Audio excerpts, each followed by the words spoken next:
chẳngសម្រាប់វីដេអូមួយនេះខ្ញុំនឹងបង្ហាញបងប្អូនមូលហេតុអីបានបង្កើត account Facebook អត់បានមូលហេតុអីបានបង្កើត page អត់បានអញ្ចឹងបងប្អូនចង់ដឹងសូមទស្សនាវីដេអូបន្តទៅទៀតនេះបាទមកយ៉ាងនេះគឺ Facebook មានការអាប់ដេតច្រើនទាក់ទងអំពី system របស់គាត់អញ្ចឹងណាអញ្ចឹងយើងចូលមកដល់សាច់រឿងរបស់យើងវិញមូលហេតុអីបានយើងបើក account Facebook សុកស្រាប់តែដាច់ហើយមូលហេតុអីបានយើងបង្កើត account Facebook អត់បានមូលហេតុអីបានបង្កើត page អត់បានអញ្ចឹងសម្រាប់បទពិសោធន៍របស់ខ្ញុំគឺខ្ញុំជួបមាន4ចំណុចដែលធ្វើឲ្យ account Facebook របស់យើងมันអាចបង្កើតបានទេហើយមួយទៀត page ក៏มันអាចបង្កើតបានដែរអញ្ចឹងបងប្អូនទាំងអស់គ្នាមើលនេះជា3ចំណុចដែលធ្វើឲ្យ account Facebook របស់យើងគឺมันអាចបង្កើតបានទី1គឺ spam device មូលហេតុនេះគឺជាមូលហេតុដែលធ្វើឲ្យ account Facebook របស់យើងมันអាចបង្កើតបានទៀតទេទី1ទី2គឺ spam IP នេះក៏ជាមូលហេតុមួយដែរដែលធ្វើឲ្យយើងមិនអាចបង្កើត account Facebook បានឬក៏ page បានមូលហេតុទី3គឺ spam name អានេះក៏ជាមូលហេតុមួយដែរដែលធ្វើឲ្យយើងមិនអាចបង្កើតនៅ account Facebook បានឬក៏ page បានដូចគ្នាសម្រាប់មូលហេតុទី4គឺ spam Facebook account អានេះខ្ញុំសូមបញ្ជាក់យើងនិយាយតែសំដៅទៅលើការបង្កើត page ទេកាលណា spam Facebook account ហើយគឺយើងមិនអាចយក account មួយហ្នឹងទៅបង្កើត page បានទេតោះអញ្ចឹងខ្ញុំនឹងបង្ហាញមួយថាតើ spam device មានន័យដូចម្ដេច spam IP មានន័យដូចម្ដេចហើយ spam name មានន័យដូចម្ដេចហើយនឹង spam Facebook name នោះសម្រាប់ page ហ្នឹងវាមានន័យបែបម៉េចបាទអញ្ចឹងបងប្អូនទាំងអស់គ្នាស្គាល់ហើយតាក់ទងជាមួយនឹង device យើងសំដៅទៅលើឧបករណ៍ដែលប្រើប្រាស់ជាមួយនឹង Facebook គឺមានអីខ្លះអញ្ចឹងឧបករណ៍ដែលប្រើប្រាស់ជាមួយនឹង Facebook បងប្អូនសប្ងាយតែងតែប្រើប្រាស់ទី1 computer ទី2ទូរស័ព្ទដៃដូចជា iPad អីផ្សេងៗនិយាយទៅឲ្យតែជាឧបករណ៍ណាមួយដែលយើងយក account Facebook ទៅ log ចូលអានេះហើយយើងហៅថាជាឧបករណ៍ប្រើប្រាស់សំដៅទៅលើ device ហ្នឹងណាអញ្ចឹងកាលណាឧបករណ៍ទាំងអស់នេះ spam ហើយនៅពេលដែលបងប្អូនយក account Facebook យកលេខថ្មី email ថ្មីអ្វីៗក៏ថ្មីយកមកបង្កើតនៅក្នុង device ទាំងអស់នេះគឺបង្កើតអត់បានទេបង្កើតទៅលោតជាប់180ថ្ងៃបង្កើតទៅមានបញ្ហាអីផ្សេងនិយាយទៅច្រើនដែលកើតឡើងធ្វើឲ្យបងប្អូនมันអាចបង្កើត account បានហើយមូលហេតុអីគឺដោយសារមូលហេតុវា spam device ទាំងអស់នេះចុះបើសិនជា spam device ទាំងអស់នេះតើយើងត្រូវដោះស្រាយរបៀបម៉េចសម្រាប់ដំណោះស្រាយយើងមានតែសម្រាប់វីដេអូមួយនេះគឺខ្ញុំអត់បង្ហាញអំពីដំណោះស្រាយទេគឺខ្ញុំបង្ហាញអំពីមូលហេតុវាសិនវីដេអូបន្ទាប់ខ្ញុំនឹងធ្វើអំពីវិធីដោះស្រាយថាតើនៅពេលដែលយើងជួបជាមួយនឹងបញ្ហាបែបហ្នឹងតើយើងត្រូវដោះស្រាយរបៀបម៉េច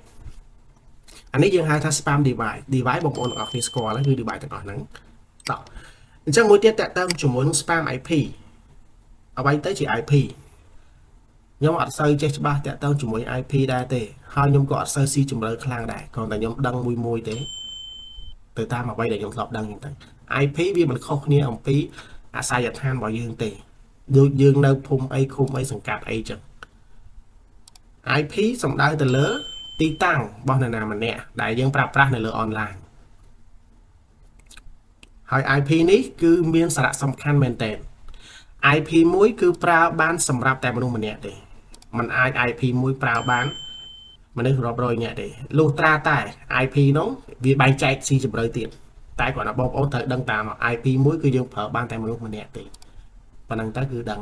ហើយបើ IP ផ្សេងទៀតស៊ីជម្រៅបងប្អូនអាចសិក្សាបន្ថែមនៅក្នុង YouTube គេមានបង្ហាញតាក់ទងពី IP អ្វីដែលខ្ញុំបង្ហាញនេះគឺបង្ហាញឲ្យបងប្អូនដឹងទេមូលហេតុដែលវា spam IP អ្វីទៅជា IP នេះបងប្អូនទាំងអស់គ្នា IP address IP ជាទូទៅយើងធ្លាប់ឃើញពាក្យដែលផ្ដើមឡើងទៅដោយ 192.168.7.100 សំទោសផ្ដើមឡើង 192.168 អាកតុយ 4-5 លេខនេះអានឹងផ្សេងប៉ុន្តែជាទូទៅឲ្យតែលោតបែបនេះយើងអាចនិយាយបានថាវាជា IP address ហើយ IP address នេះសំខាន់មែនតើគឺมันអាចឲ្យអ្នកណាដឹងបានទេពិសេសជាងគេជនដែលធ្វើរឿងមិនល្អ គេអាចយក IP របស់យើងយកទៅ hack ធ្វើនេះ hack ធ្វើនោះទៅធ្វើឲ្យ account របស់យើងហ្នឹងគឺមានបញ្ហាគេ hack បានអញ្ចឹង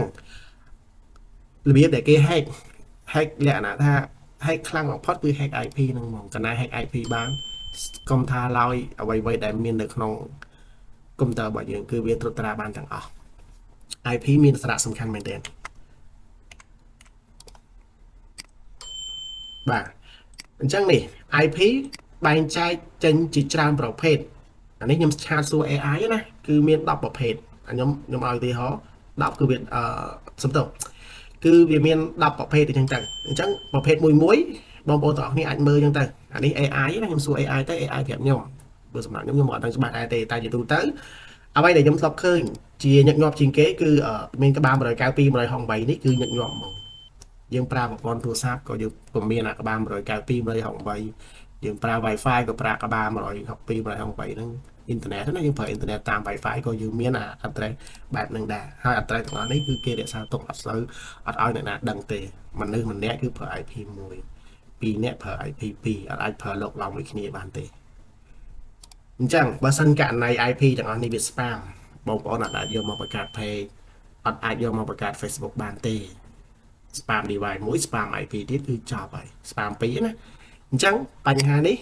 គឺវាធ្វើឲ្យយើងមិនអាចបង្កើត account Facebook ឬក៏ page បានបញ្ហាទី3តើតើជាមួយនឹង spam ឈ្មោះ spam name នេះគឺចង់សំដៅទៅលើឈ្មោះរបស់បងប្អូនមានន័យថាឈ្មោះរបស់បងប្អូនគឺត្រូវបាន Facebook ដាក់បញ្ចូលទៅក្នុង blacklist ហើយដោយសារអីវា spam មូលហេតុអីបាន spam យើងធ្វើមិនបានដឹងថាវា spam តោះខ្ញុំ check មើល check ឲ្យបងប្អូនទាំងអស់គ្នា check មើលឥឡូវខ្ញុំ search ឧទាហរណ៍ថាឈ្មោះម្នាក់នេះចាស់ Linda ឥឡូវបងប្អូនមើលឈ្មោះ Linda មានប្រមាណ100នាក់1 2 3 4 5សិតតែ Linda ទាំងអស់កាលណាមានឈ្មោះបង្កើតច្រើនអញ្ចឹង Facebook វានឹង know ទៅហើយវានឹងចាប់ផ្ដើមធ្វើការទៅលើឈ្មោះមួយហ្នឹងវាចង់ដឹងថា account មួយហ្នឹងមួយណាជាប្រភេទ account ពិតប្រាកដ account មួយហ្នឹងមួយណាជាប្រភេទ account ដែលមនុស្សកំពុងតែប្រើមនុស្សកំពុងតែលេងវាហើយមួយណាជា account ដែលយើងគ្រាន់តែបង្កើតចោលទេហើយមួយណាជា account ដែលវាមិន active មិនលេងមិនអីទាំងអស់គឺ Facebook នឹងចាប់ផ្ដើម clear ចោលហើយប្រភេទឈ្មោះបែបហ្នឹងកាលណាវាចាប់ផ្ដើមយកឈ្មោះបែបហ្នឹងដាក់ចូលទៅក្នុង blacklist របស់វាហើយ system របស់វាហើយបងប្អូនឧទាហរណ៍ថា account បងប្អូនមានឈ្មោះថា Linda អញ្ចឹងសពតែបងប្អូនយកមកបង្កើតឈ្មោះ Linda មួយទៀតសួរតែបង្កើតបានដែរគឺបង្កើតអត់បានទេអានេះដោយសារ spam ឈ្មោះ account Facebook ហ្នឹងតែម្ដង